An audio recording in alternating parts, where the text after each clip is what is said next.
We're sitting here at Costa Cafe with Gábor Harsányi, and a question came in from one of our Hungarian friends, and this was translated from Hungarian. I have been coming to your meetings and watching your videos, and at times of struggle, I still find it difficult to make being present my priority and practicing being present as much as possible.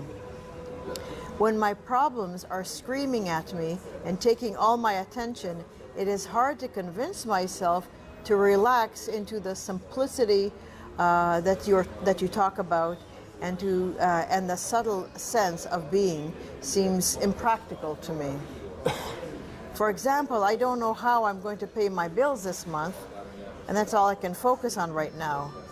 It is taking precedence, and nothing else can become my priority. Can you help me with that? Well, the question was about being in the present moment versus other things in life as priority, I think, if I remember correctly. And which is the question in and of itself reflects on a major problem in so-called spiritual teaching, which is that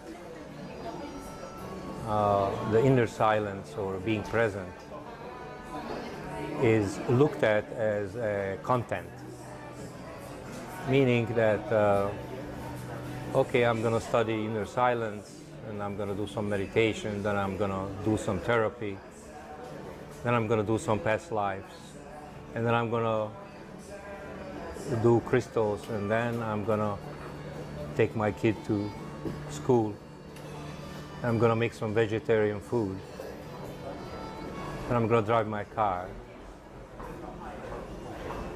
Then I might do a little bit more inner silence. So I have just described the way inner silence is being used or thought of. Inner silence is being thought of as a content. It's another thing that I do. It's another thing that I do preferably after I have finished all my other priorities. And that is a huge misunderstanding.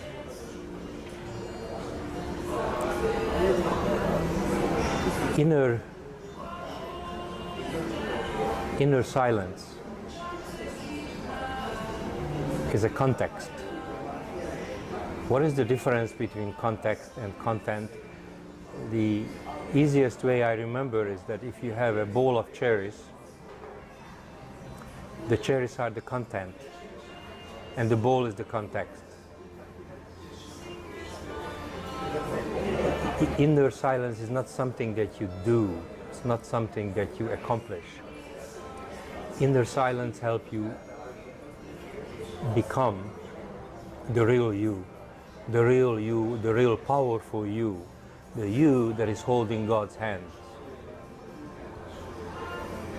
So, at any moment in time, I have a choice.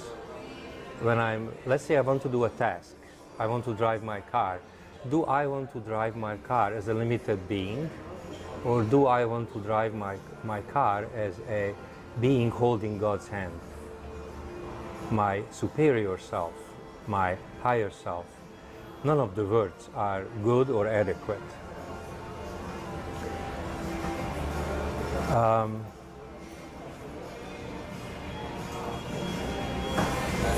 It's not something that we do occasionally. It's something that we need to be aware of every time we do something, actually prior to doing something. It does not compare to other tasks.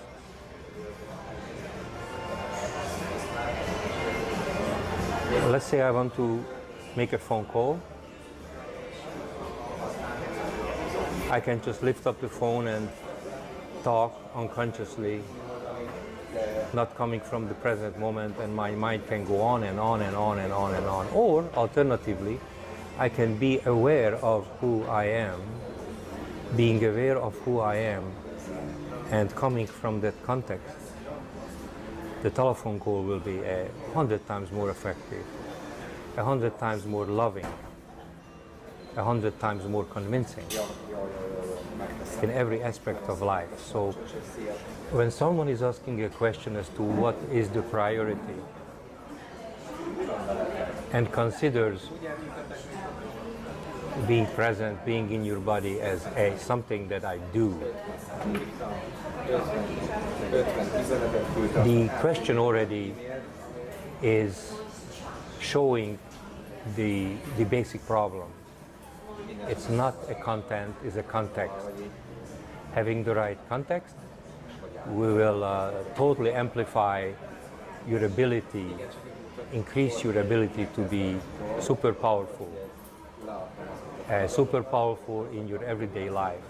It's what you do, it's what you are all the time.